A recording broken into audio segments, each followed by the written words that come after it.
And the race is on. Ian's Melody from the outside. Jessica's Magic.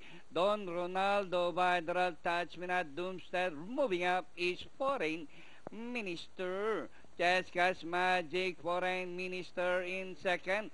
Ian's Melody racing on the outside. Don Ronaldo Doomstead racing in fifth from the outside. Touchminat.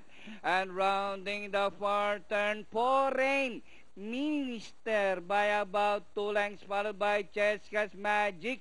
Don Ronaldo is racing in third, and on the outside, Doomstead as they race the final corner. Foreign Minister by about 2 lengths. Don Ronaldo is running down on the inside. Jessica's Magic, Ian's Melody, Doomstead, and nearing the finish line. Foreign Minister by about 3 lengths. Cibita Mano on number 8, Foreign Minister. Don Ronaldo, Doomstead, Ian's Melody, close. I'm your boy, Jessica's Magic.